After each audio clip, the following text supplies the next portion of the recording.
یہ جو مجلس ہے جس علاقے میں یہ ہو رہی ہے، اس علاقے سے تعلق ہے علامہ انور شاہ کشمیری رحمۃ اللہ علیہ کا۔ آپ کو یہ ذہن میں رکھنا ہے کہ علامہ کشمیری ہیں کون؟ وہ صرف دودون میں پیدا ہوئے ہیں، پھر لولاب میں کچھ دن رہے، ایسا نہیں، بلکہ یہاں سے اللہ تعالیٰ نے زندگی تو انہیں دی، یہاں پر وہ ولادت ہوئی ان کی، لیکن اللہ تعالیٰ نے ان کی وجہ سے پورے عالم میں، خصوصاً حدیث کے میدان میں اللہ تعالیٰ نے ان سے پورے عالم میں کام لیا ہے۔ ہمیں اس کا احساس ہونا چاہیے کہ ہم اسی علاقے سے تعلق رکھتے ہیں۔ یہ علامہ کشمیری کون ہیں؟ علامہ کشمیری رحمۃ اللہ علیہ کے متعلق علامہ اقبال فرماتے ہیں رحمہ اللہ کہ میں نے 500 سال کی تاریخ پڑھی۔ کتنے 100 سال کی؟ 500 سال کی تاریخ پڑھتے پڑھتے میں نے علامہ کشمیری کو تلاش کیا تو 500 سال تک ایسا شخص مجھے نظر نہیں آیا۔ علامہ اقبال رحمۃ اللہ علیہ نے تعزیت کی مجلس میں جب علامہ کشمیری کا انتقال ہوا، اس وقت ایک عجیب و غریب شعر کہا۔ اس وقت پوری دنیا میں اسی شعر کو پڑھتے رہتے ہیں، مگر اصل میں علامہ اقبال نے وہ علامہ کشمیری کے لیے فرمایا تھا، ہزاروں سال نرگس اپنی بے نوری پہ روتی ہے، بڑی مشکل سے ہوتا ہے چمن میں دیدہ ور پیدا۔ مولانا اشرف علی تھانی صاحب رحمۃ اللہ علیہ بہت بڑے عالم ہیں۔ کتنے بڑے عالم ہیں؟ ایک بہت دوسرے بڑے عالم ہیں، ان کا نام ہے مناظر احسن گیلانی رحمۃ اللہ علیہ۔ وہ لکھتے ہیں کہ علامہ انور اشرف علی تھانوی اتنا بڑا عالم ہے، اگر اشرف علی تھانوی صاحب امام غزالی اور امام رازی کے دور میں ہوتے تو امام رازی، امام غزالی اپنی کتابوں کی تصحیح اشرف علی تھانوی سے کرواتے۔ اس سے آپ کو اندازہ ہوگا نا اشرف علی تھانوی کتنے بڑے ہیں۔ اشرف علی تھانوی صاحب رحمۃ اللہ علیہ فرماتے ہیں کہ اسلام یقیناً برحق مذہب ہے، لیکن اسلام کی حقانیت کی جو دلائل ہیں، ان دلائل میں سے ایک دلیل علامہ کشمیری کا مسلمان ہونا بھی ہے۔ اگر یہ مذہب حق نہیں ہوتا تو علامہ کشمیری مسلمان نہیں ہوتے۔ انہی کے متعلق ہے یا دیگر علماء نے عجیب عجیب باتیں کہی ہیں۔ یہ تو ان کی شخصیت ہے۔ ان کی شخصیت سے متعلق ایک چیز ان کا حافظہ تھا۔ اللہ نے ان کو کتنا قوت حفظ سے نوازا تھا۔ علامہ کشمیری رحمۃ اللہ علیہ حدیث کے تو حافظ تھے ہی، مشہور یہی ہے کہ سندیں 1,00,000 سندیں زبانی یاد تھی۔ حدیثوں کی جو سندیں ہیں وہ بہت زیادہ ہوتی ہیں، حدیث کا متن تو کم ہے، ہزاروں میں ہیں وہ، لیکن حدیث کی سندیں بہت ہوتی ہیں۔ ابھی جو سنا آپ نے، علامہ کشمیری رحمۃ اللہ علیہ کو حدیث کی سندیں 1,00,000 سے زائد یاد تھی۔ ایک دن کسی نے ان سے پوچھا، شاہ صاحب آپ کو حدیثیں تو بہت یاد ہیں اور کوئی بھی کتاب آپ پڑھتے ہیں تو آپ کو یاد رہ جاتی ہے، آپ یہ بتائیے کہ آپ کو کوئی شعر ویر یاد ہے؟ اشعار، شعر یاد ہے یا نہیں آپ کو؟ تو علامہ کشمیری نے کہا، مجھے اشعار یاد رکھنے کا ذوق نہیں ہے، البتہ میں نے کتابیں اتنی زیادہ پڑھی ہیں، جس کتاب کا میں نے مطالعہ کیا اس میں جو شعر آ گیا وہ میرے ذہن میں محفوظ ہوا، اور الحمدللہ اس کی تعداد 50,000 اشعار کی ہے۔ 50,000 اشعار علامہ کشمیری کو دیکھتے دیکھتے یاد ہو گئے تھے، علامہ انور شاہ کشمیری کو۔ یہ ان کی ذہانت ہے۔ ان کی زندگی کا دوسرا پہلو کہ تقویٰ کتنا زیادہ تھا۔ ان کی کل عمر 59 سال کی ہے۔ کتنے سال کی؟ 59 سال۔ 59 سال کی عمر میں وہ پہنچے۔ جب آپ کی عمر 55 سال کی ہوئی تو دارالعلوم دیوبند میں ایک دفعہ وہ درس حدیث دینے آئے، بخاری شریف کا درس دیتے تھے۔ بخاری شریف کا درس ان کا عجیب و غریب ہوتا تھا، تو فرماتے ہیں کہ ایک دن جب وہ حاضر ہو گئے اور اس کے بعد بجائے درس شروع کرنے کے رونا شروع کیا۔ ان کو درس شروع کرنا تھا، انہیں اپنے جذبات پر کنٹرول نہیں ہو پایا تو رونا شروع کر دیا۔ اتنے روئے کہ طلبہ مجبور ہو گئے، سامنے آ کر کہنے لگے، حضرت ہو گیا کیا آپ کو؟ شاہ صاحب کہنے لگے، میں مجبور ہوں کہنے کے لیے کہ 55 سال کی عمر میری گزری، میرے پچھلی زندگی کے 2 دن یا 4 دن ایسے گزرے ہیں کہ میں نے حضور کی زیارت نہیں کی۔ علامہ کشمیری کی بات ہے۔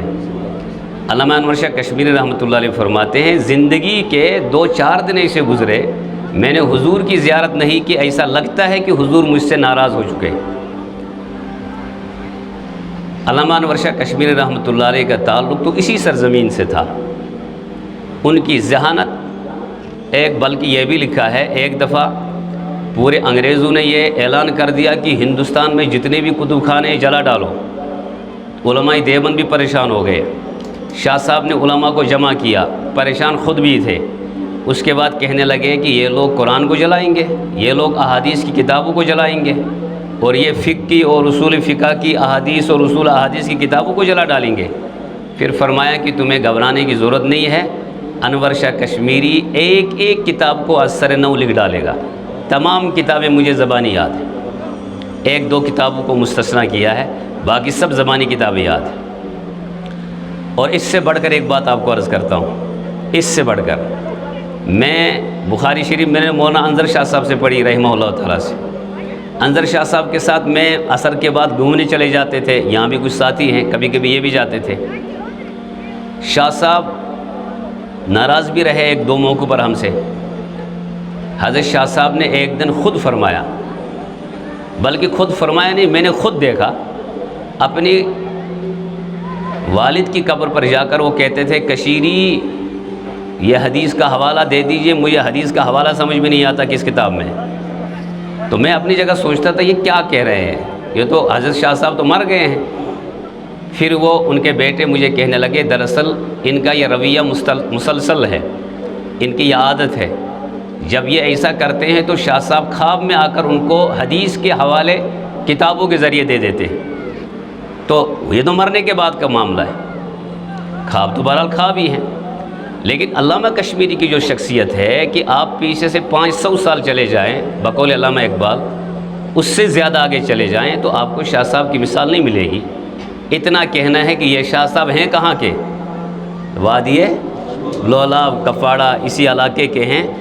یہ کہہ کر مجھے ایک بات کہنی ہے کہ اس مجلس میں آپ یہ طے کر لیں جو کچھ علامہ کشمیری نے اپنی زندگی میں کیا ہے اور کمایا ہے اور سیکھا ہے، ہم بھی اس میں سے کچھ حصہ اپنی زندگی میں لانے کی کوشش کریں۔ ایک بات تو یہ ہو گئی۔ دوسری اور آخری بات، 3 ایسی باتیں ہیں اگر انسان کی زندگی میں آ گئی اس کی زندگی تباہ و برباد ہو جاتی ہے۔ کتنی باتیں اس اجلاس میں اس کو لے کے لانا ہے۔ اس اجلاس کا یہ سمجھ لیجئے اجلاس اسی لیے ہوتے ہیں، سیرتی جلسے اسی لیے ہوتے ہیں۔ 3 باتوں میں پہلی بات، اگر کسی کی زندگی میں آ گئی بحیثیت مومن اور مسلمان ہو کر بھی اس کی زندگی آخرت کے اعتبار سے اور دنیاوی اعتبار سے تباہ و برباد ہو کر رہ جاتی ہے، وہ ہے انسان کے اندر کثرت جھوٹ کی کثرت۔ کس کی کثرت؟ جھوٹ بولنا۔ آپ کا میرا رویہ کیا ہے؟ ہم سیرت کے جلسوں میں بھی آئیں، ہم نمازیں پڑھیں، ہم اشراق اور چاشت کو پڑھیں، مگر باہر جھوٹ کبھی نہیں چھوٹتا۔ جس شخص کو اس کی نماز، جس شخص کو اس کی اشراق، اس کا تہجد پڑھنا جھوٹ کو نہ چھڑوا دے، اس کا مطلب یہ ہے کہ اس کی نماز اتنی مضبوط۔ نماز کیسی ہونی چاہیے؟ شیخ اکبر ابن عربی بہت بڑے عالم گزرے ہیں، ان کے اوپر تصوف کا غلبہ تھا۔ ان کا اصلی نام تھا محی الدین ابن عربی۔ ان کے متعلق بہت بڑے عالم، عالم اسلام کے سب سے بڑے عالم جو اس وقت ہیں، ان کا نام نامی ہے مفتی تقی عثمانی صاحب دامت برکاتہم، بہت بڑے عالم۔ وہ فرماتے ہیں شیخ اکبر جب قرات کرتے تھے الحمدللہ یہ جو الحمدللہ رب العالمین پڑھتے ہیں نا، بیچ میں وقفہ ہوتا ہے، اس وقفے میں اللہ تعالیٰ فرشتوں سے بات کرتے ہیں اور فرشتوں سے کہتے ہیں کہ یوں ہی میرا بندہ پڑھتا ہے الحمدللہ رب العالمین، تو فرشتوں سے اللہ کہتے ہیں دیکھو میرے بندے نے میری تعریف کی، حمیدنی عبدی الرحمن الرحیم اثنا علی عبدی مالک یوم الدین مجدنی عبدی، یہ اللہ اپنے فرشتوں کو سناتے ہیں۔ مفتی تقی صاحب فرماتے ہیں کہ شیخ اکبر نے اپنی نماز پر اتنی محنت کی تھی کہ وہ جب پڑھتے تھے الحمدللہ رب وہ اس وقت تک الرحمن الرحیم نہیں پڑھتے تھے جب تک کانوں سے اس جملے کو نہیں سنتے تھے۔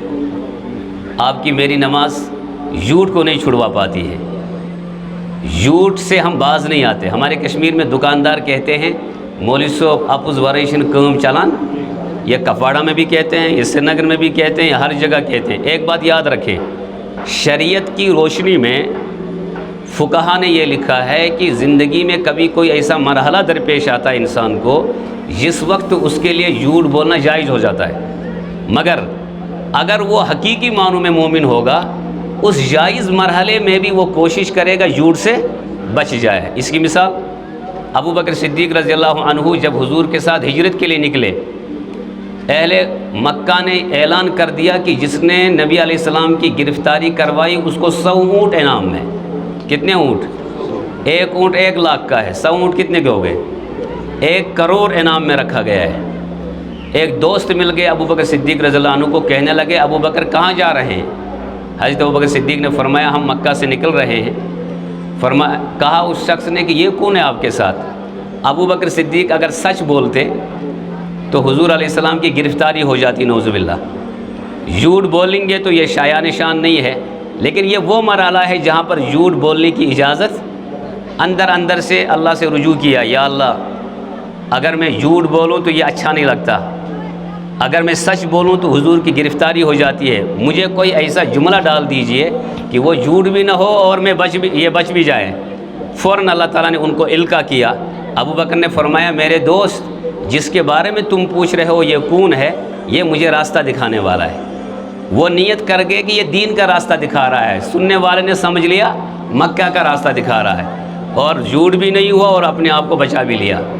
کیا ایک مومن زندگی میں یہ نہیں کر سکتا کہ وہ اس طرح کی گول مول بتا دے کہ جھوٹ بھی نہ ہو جائے اور ایک آدمی اپنی جان کو بھی بچا پائے؟ کیا آپ اور ہم اس پر عمل کرتے ہیں؟ اس سے آگے ایک اور مثال دیتا ہوں۔ قاسم نانوتوی رحمۃ اللہ علیہ دارالعلوم دیوبند کے بانی ہیں، جن کی محنتوں کے بعد یہ مدرسے وجود میں آئے ہیں۔ وہ کتنے بڑے عالم تھے قاسم نانوتوی؟ اشرف علی تھانی صاحب لکھتے ہیں میں نے قاسم نانوتوی کی کتابوں کو پڑھنا چھوڑ دیا ہے۔ ان کو کسی نے کہا کیوں چھوڑ دیا؟ فرمایا مجھے ان کی کتابیں سمجھ میں ہی نہیں آتی، قاسم نانوتوی کی کتابیں سمجھ میں نہیں آتی اشرف علی تھانی صاحب رحمۃ اللہ علیہ کو، اتنا بڑا عالم۔ اسی لیے مولانا قاسم نانوتوی رحمۃ اللہ علیہ کو کچھ لوگوں نے کافر قرار دیا، حکم کفر دیا۔ کیوں؟ ان کی تحریریں بہت سارے لوگوں کو سمجھ میں ہی نہیں آئی، سمجھ میں نہ آنے کی وجہ یہ بنی وہ حکم کفر دے چکے انہیں۔ جب ان کو سمجھایا گیا ان کی عبارات کو، تب انہوں نے کہا بھائی واقعی ہمیں سمجھ میں، اتنا بڑا عالم قاسم نانوتوی سیدھا سادہ انسان، کوئی پہچانتا بھی نہیں تھا، مگر 1857 میں سب سے زیادہ دبدبہ انگریزوں پر علامہ مولانا قاسم نانوتوی ہی کا تھا۔ قاسم نانوتوی رحمۃ اللہ علیہ کو جب انگریز پکڑنے کے لیے آئی، چھتہ مسجد میں بیٹھے ہوئے تھے، انگریز نے ان کو پکڑ لیا، اور انگریز پکڑ کر کہہ رہی ہے کہ بتاؤ قاسم نانوتوی کہاں ہیں؟ قاسم نانوتوی کو ہی تو پکڑا ہے نا۔ وہ انگریز یہ سمجھ رہے کہ قاسم نانوتوی کوئی بڑا کارا کلی پہن کر ہوگا، کوئی موٹا تازہ انسان ہوگا، جیسے آپ کو علماء کے بارے میں تصور ہے۔ یہ جو سیدھے سادے علماء چھوٹے چھوٹے سیدھے کپڑے پہن کر، وہ آپ کو ہمیں نظروں میں نہیں آتے۔ علماء سادے ہی ہوتے ہیں، علماء سیدھے ہی ہوتے ہیں، وہ صاف شفاف رہتے ہیں۔ کارا کلی اور شال اور یہ مصیبتیں یہ علماء کی شایع نشان نہیں ہوتی، علماء تو اپنے اعتبار سے رہتے ہیں۔ مولانا قاسم نانوتوی رحمۃ اللہ علیہ اللہ سے رجوع کرتے، یا اللہ اگر میں سچ بولوں تو میں پکڑا جاؤں گا، اگر میں جھوٹ بولوں تو یہ میری علم کے شایع نشان نہیں، اب مجھے کوئی ایسا جملہ ڈال دیجئے کہ میں جھوٹ بھی نہ بولوں اور میں بچ بھی جاؤں۔ مولانا قاسم نانوتوی رحمۃ اللہ علیہ کے دل میں اللہ نے بات ڈال دی، کہنے لگے، فوراً کھڑے ہو گئے اپنی جگہ سے، اس کے بعد لیفٹ سائڈ بائیں سائڈ 2-3 قدم آگے کہنے لگے وہ تو ابھی یہی تھے۔ کیا کہنے لگے؟ انہوں نے اس انداز میں فرمایا ابھی یہی تھے، انگریز نے چھوڑ دیا اور دوڑے پیچھے، وہ یہ سمجھے کہ شاید وہ آگے بھاگ گئے ہیں۔ انہوں نے فرمایا الحمدللہ تیرا شکر ہے، میں نے جھوٹ بھی نہیں بولا اور میری جان بھی بچ گئی۔ ایک دفعہ انگریز آئے، وہ سٹیج پہ گفتگو کر رہے تھے، گفتگو کے دوران انگریزوں نے چھاپا ڈال دیا، کہنے لگے قاسم نانوتوی کہاں ہے؟ انہی سے پوچھا تقریر کرتے ہوئے، مولانا قاسم نانوتوی کا جو نام ہے وہ ہے محمد قاسم، بڑے کاف سے۔ انہوں نے کہا کہ میں قاسم نہیں ہوں۔ بعد میں مریدین نے کہا حضرت جھوٹ کیوں بولا؟ فرمایا انہوں نے بڑے کعب سے پوچھا تھا، میں نے چھوٹے کعب سے بتایا میں نہیں ہوں، میں نے جھوٹ کہاں سے بولا ہے؟ علماء کی شان یہی ہوتی ہے، وہ جب جھوٹ کے مرحلے میں بھی آ جاتے ہیں اور جھوٹ بولنا ان کے لیے جائز ہو جاتا ہے، اس وقت بھی وہ جھوٹ۔ اس مجلس کا پہلا پیغام آپ کے لیے یہ ہے، علامہ کشمیری کی زندگی کو پڑھیں، اور دوسرا پیغام یہ ہے کہ اپنی زندگیوں میں جو جھوٹ آپ اور ہم بولتے ہیں اس کو نکال دیں۔ سچ بتائیے، جھوٹ بولتے نہیں بولتے؟ ہر بات پر جھوٹ بولتے، ہر بات پر جھوٹ بولتے۔ ایک بات ہو گئی۔ دوسری بات، زندگی میں جب کوئی شخص وعدہ خلافی میں مبتلا ہوگا، کس میں؟ اس کی نمازیں قبول نہیں، اس کے روزے قبول نہیں، اور آخرت میں نماز اور تہجد پڑھنے کے باوجود وہ جہنم کی طرف جائے گا۔ وعدہ خلافی کتنی خطرناک چیز ہے۔ ہمارے فون ایسے ہیں، اب ہم ہیں کہیں تو کہتے کہیں ہیں۔ کاشر پوچھ بنا پکس باوت سے ونی دوئی میں دوش سو واتا گر، اتنا وعدہ خلافی، اتنا جھوٹ۔ وعدہ خلافی پر ایک ہی مثال آپ کو عرض کرتا ہوں۔ صحابہ کرام میں جو عظیم الشان صحابی ہیں، عظیم الشان صحابی، ان کا نام ہے حضرت معاویہ رضی اللہ عنہ۔ کیا سناؤ؟ حضرت معاویہ رضی اللہ عنہ اتنے بڑے صحابی ہیں، اللہ کی رسول علیہ السلام کی طرف سے دعائیں ملی ہیں، اور حکومت اتنی بڑی تھی کہ 62 لاکھ مربع میل پر ان کی حکومت تھی۔ کتنے لاکھ مربع میل پر؟ 62 لاکھ مربع میل پر۔ حضرت معاویہ اس وقت جب حکومت میں تھے تو اس وقت بڑی طاقت روم کی تھی۔ روم نے اور حضرت معاویہ کے درمیان اور روم کے درمیان جنگ بندی کا اعلان ہو گیا، جنگ بندی، کہ اتنے دن جنگ نہیں ہوگی۔ اور وعدہ خلافی، اگر جنگ بندی کو توڑ دیا جاتا تو وعدہ خلافی ہوتی۔ حضرت معاویہ نے اپنے ساتھیوں سے کہا، دیکھو ہم وعدہ خلافی بھی نہیں کریں گے مگر ان پر حملہ بھی کریں گے۔ جنگ بندی کی ایک تاریخ طے تھی کہ اس تاریخ کو ختم ہوگی۔ 10 دن تھے، 15 دن تھے، کتنے دن تھے، یوں ہی ان دنوں کو گنتے رہے تو اسی دوران، ابھی جنگ بندی کی تاریخ نہیں آئی ہے، حضرت معاویہ نے ساتھیوں سے کہا ہم اپنی فوج ان کی سرحدوں پر ڈال دیں گے۔ کہاں ڈال دیں گے؟ سرحدوں پر ڈال دیں گے، مگر حملہ نہیں کریں گے۔ حملہ اس دن کریں گے جس دن تاریخ ختم ہو رہی ہوگی، مگر ہم اعلان نہیں کریں گے۔ تاریخ ہوئی، اعلان کے بغیر ان پہ حملہ کیا۔ ایک بستی، 2، 3، 4 بستی کی بستی فتح ہو گئی، بڑے علاقے مفتوح ہو گئے۔ پیچھے سے ایک صحابی آگے دوڑتے ہوئے گھوڑے پر، ان کا نام تھا عامر ابن عبسہ رضی اللہ عنہ۔ فرمایا یا اللہ، معاویہ یہ کیا غدر ہے اور یہ کیا وعدہ خلافی ہے؟ صحابہ کی شان تو وفا کی ہے، صحابہ کی شان تو وعدہ خلافی کی نہیں ہے۔ حضرت معاویہ نے کہا ہم نے کون سی وعدہ خلافی کی ہے؟ ہم نے تو سرحدوں پر فوج ڈالی اور تاریخ آنے کے بعد ہم نے حملہ کیا ہے۔ فرمایا کیا تم نے تاریخ کے ختم ہونے کا اعلان کیا تھا زبان سے؟ فرمایا کہ نہیں۔ فرمایا یہ بھی وعدہ خلافی ہے، جب تک ان کو پتہ نہ ہو حملہ کیسے کیا؟ جتنے بھی علاقے مفتوح تھے، ہو گئے تھے، فتح ہو گئے تھے، ان تمام علاقوں کو حضرت معاویہ نے اعلان کر دیا کہ ان کو واپس کر دو۔ مسلمان کی شان وعدہ خلافی کی۔ کیا لگتا ہے آپ کو، آپ اور ہم وعدہ خلافی کرتے نہیں کرتے؟ ایک صحابی ہیں، ان کا نام ہے حذیفہ بن یمان۔ کیا سناؤ؟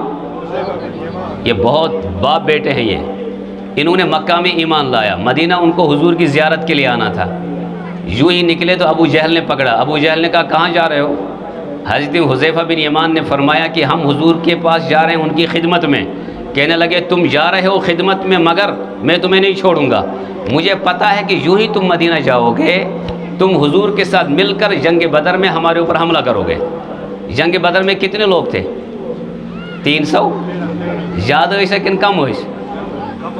ابو جہل نے تلوار رکھی حذیفہ بن یمان پر، اور تلوار رکھ کر کہا وعدہ کرو کہ میں جاؤں گا مدینہ مگر جنگ بدر میں شریک نہیں ہوں گا۔ زبردستی وعدہ کروا دیا، اور انہوں نے کہا ٹھیک ہے میں جنگ بدر میں شامل۔ یہ جب زبردستی وعدہ تھا، یہ خوشی کے ساتھ کوئی وعدہ نہیں تھا۔ یوں ہی مدینہ پہنچے، بدر کی تیاری ہوئی، یہ بھی شامل ہو گئے۔ شامل ہونے کے بعد حضرت نبی علیہ السلام سے کہنے لگے حذیفہ بن یمان، حضرت ہم نے تو یہ وعدہ کیا ہے مجبوری میں کہ جنگ بدر میں شامل نہیں ہوں گے، مگر ہمارا دل چاہتا ہے کہ ہم شامل۔ آپ کی کیا رائے ہے؟ نبی علیہ السلام نے فرمایا تم نے اگر مجبوری میں بھی وعدہ کیا ہے تب بھی تمہارے لیے جنگ بدر میں شامل ہونا جائز۔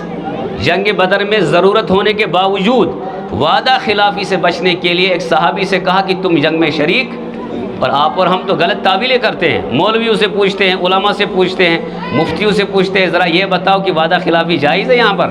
رشوتوں کی اجازت، سود کی اجازت، نہ جانے کن کن چیزوں کی اجازت لیتے ہیں۔ بزرگوں، جس کی زندگی میں وعدہ خلافی آئی، جھوٹ آ گیا، سمجھو کہ وہ اس کی زندگی دینی اعتبار سے اور دنیاوی اعتبار سے برباد ہو گئی۔ اور تیسری بات ہے کہ جس کی زندگی میں امانتوں میں خیانت آ گئی۔ بخاری شریف میں ہی حدیثیں ہیں، اس کے علاوہ دیگر محدثین نے حدیثوں کو جمع کیا ہے، اور قیامت کی علامتوں کے متعلق بحث کرتے ہوئے اللہ کے رسول علیہ السلام نے فرمایا جبرائیل علیہ السلام سے قیامت کا انتظار کرنا جب امانتوں میں خیانتوں کا آغاز ہو جائے، امانتوں میں خیانتیں ہونے لگیں۔ ہم چھوٹی امانت ہو، بڑی امانت ہو، کوئی بھی امانت ہو، امانت کو سمجھنا بھی، امانت کہتے کس کو ہے؟ آپ کے یہاں میرے یہاں امانت وہ ہوتی ہے کسی نے کسی کے پاس پیسے رکھے، بس وہ امانت ہے۔ یاد رکھنا ہماری زندگی کا ایک ایک لمحہ آپ کے پاس میرے پاس امانت ہے، ہماری آنکھیں، ہمارا چہرہ، ہمارے دانت، ہمارا عضو، ایک ایک یہ امانت ہے۔ نظریں امانت ہے، کان امانت ہے، ایک ایک چیز، آپ کی سوچ اور میری سوچ امانت ہے۔ اس کا اگر صحیح تصرف نہیں ہوا، اس کو صحیح مقام پر خرچ نہیں کیا، یہ امانت میں خیانت ہے۔ اور امانت میں خیانت کرنے والے لوگ اللہ کے یہاں مجرم ہیں۔ اللہ کے یہاں کیا ہیں؟ ایک تو انشاءاللہ ارادہ کریں گے ہم علامہ کشمیری کی سیرت کو پڑھیں گے۔ کہاں سے پڑھیں گے؟ کتاب کہاں ہے؟ کوئی بھی بتا سکتا ہے علامہ کشمیری کی کسی ایک کتاب کا نام؟ ہم نے پڑھا ہی نہیں، ہم نے ناول پڑھا ہے، ہم نے جناب والا پہاڑوں کا بیٹا پڑھا ہے، ہم نے نسیم حجازی کو پڑھا ہے، ایسے لوگوں کو پڑھا ہے ہم نے۔ علامہ کشمیری کو ہم نہیں پڑھتے ہیں۔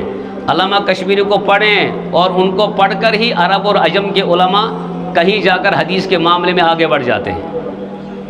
حدیث کے معاملے میں آپ مدینہ جائیں اور مکہ جائیں، یوں ہی آپ علامہ کشمیری کا کہیں نام لے لیں، وہ خود کہیں گے ہاں ہم علامہ کشمیری کو جانتے ہیں، علامہ کشمیری کو۔ اس لیے میری آپ سے گزارش ہے، ایسے مدارس میں آنے کا مطلب ایک تو اس کا باطن ہے، اس جلسے کا، کہ ہم ارادہ کریں، نیت کریں کہ ہم اپنی زندگی کو بھی سدھاریں اور دوسروں کی زندگی تک کو پوچھنے کی کوشش کریں کہ وہ بھی سدھر جائیں۔ اور دوسری چیز یہ ہے کہ ہم ان کاموں کو ضمناً نہ کریں، ضمناً ان کاموں کو مقصد بنا کر زندگی میں لائیں۔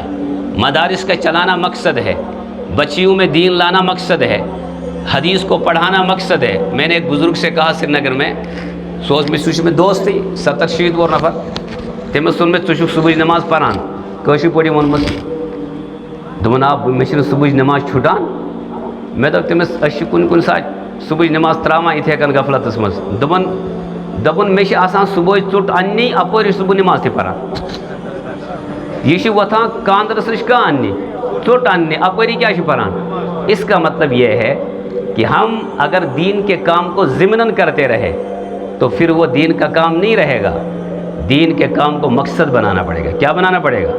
مقصد بنانا پڑے گا۔ جب ہم نے دین کے کام کو مقصد بنایا، جیسے موسیٰ علیہ السلام نے خضر علیہ السلام کی ملاقات کو مقصد بنا کر سفر کیا تھا، ناشتہ چھوڑ دیا تھا، کھانا پینا چھوڑ دیا تھا، ایسے ہی ہم اپنے ان مدارس کے اندر رہ کر یہاں پڑھنے والے ہیں، یہاں پڑھانے والے ہیں، طالبات ہیں، تمام لوگ ہیں، ہم دیکھیں کہ ہم یہاں پر کس طرح پڑھاتے ہیں، پڑھنے والی بچیاں کیسے پڑھتی ہیں، باہر کے لوگ آ کر ان کی مدد کریں۔ تعاون علی البر، نیکی کی مدد کرنا آپ کے لیے میرے لیے کیا ہے؟ لازم ہے۔ 3 طریقوں سے مدد ہوتی ہے۔ کتنے طریقوں سے؟ نمبر 1 پیسوں سے مدد ہوتی ہے، وہ تو کرتے ہیں۔ کچھ لوگ سمجھتے ہیں کہ پیسے ویسوں سے مدد کرنا درست نہیں ہے، تو ٹھیک ہے، آپ زبان سے مدد کریں۔ کس سے مدد کریں؟ زبان سے کہیں بہت اچھا کام ہو رہا ہے، بہت بہترین کام ہو رہا ہے، بہترین معلمات پیدا ہو رہی ہیں، بہترین طالبات پیدا ہو رہی ہیں، یہ بھی مدد ہے۔ ایک آدمی کہتا ہے نہ میں مدرسے کو پیسہ دوں گا، نہ میں مدرسے کی تعریف کروں گا، تو اس کے لیے شریعت کہتی ہے تم خاموش رہو۔ کیا رہو؟ تمہارا خاموش رہنا ہی مدرسے کی مدد ہے۔ تم نہ مخالفت کرو نہ تعریف کرو، تم اگر خاموش رہو گے تو تمہاری وجہ سے کوئی نقصان نہیں ہوگا، کم از کم نقصان سے تو بچے گا یہ مدرسہ۔ اس طرح ہم دین کی مدد کر سکتے ہیں۔ بہترین انسان وہ ہیں جو ہر طرح کی مدد کرنے کے لیے کیا ہو جائیں۔ اللہ تعالیٰ مجھے بھی سمجھنا نصیب فرمائے، آپ کو بھی عمل کرنا نصیب فرمائے، اور دین کی بات کو صحیح طریقے پہ سمجھیں، حدیث کو صحیح طریقے پہ سمجھیں، اور اپنے اسلاف اپنے بزرگوں کی تاریخ کو پڑھیں۔ علامہ کشمیری کون تھے، امام غزالی کون تھے، امام رازی کون تھے، مولانا قاسم نانوتوی کون تھے، مولانا حسین امن مدنی کون تھے، قاری طیب صاحب رحمۃ اللہ علیہ کون تھے، اس طرح کی جو بڑی بڑی شخصیات ہیں، کشمیر کی شخصیات میں شاہ ہمدان رحمۃ اللہ علیہ جنہوں نے یہاں کام کیا، عبدالرحمن بلبل رحمۃ اللہ علیہ جنہوں نے یہاں کام کیا، قاضی موسیٰ جو کشمیر میں جنہوں نے بہت بڑے کام کیے، بڑے بڑے علماء، پھر اس کے علاوہ جو بزرگان دین دفن ہیں پورے کشمیر میں، ان کے آستانوں میں تو آپ جاتے ہیں، وہاں جا کر کھاتے پیتے ہیں، مگر ان کے بارے میں عطا پتہ ہے ہی نہیں انہوں نے کتنا بڑا کام کیا ہے۔ ہمارے زین قدل میں جہاں ہمارا مدرسہ ہے، مدرسے کے ساتھ زین قدل ہے، وہاں پر ایک بزرگ دفن ہے، ان کو کشمیری میں کہتے ہیں عیشا صوبن، ان کا اصل نام ہے یعقوب صرفی۔ کیا نام ہے؟ یہ یعقوب صرفی کشمیر سے پیدل چل کر اس علاقے سے ہوتے مکہ پہنچے۔ کہاں پہنچے؟ وہاں ایک بہت بڑے شافعی عالم سے حدیث پڑھی، وہاں سے آ کر ہندوستان پہنچے، وہاں پر مجدد الفسانی کو پڑھایا، پھر کشمیر میں آ کر دین کا کام کیا۔ وہ کشمیر میں دفن ہے مگر کشمیریوں کو عطا پتہ نہیں ہے۔ اس لیے ہم اپنے بزرگوں کی تاریخ پڑھیں اور اپنے آپ کو دعوت و تبلیغ کے ساتھ جوڑیں، مدرسوں کے ساتھ جوڑیں، علماء کی صحبت میں رہیں، ان سے پوچھ کر اپنی زندگی کو سنوارنے کی کوشش کریں، اللہ کی طرف سے انشاءاللہ مدد آئے گی۔ وآخر الدعوانا ان الحمد للہ رب العالمین۔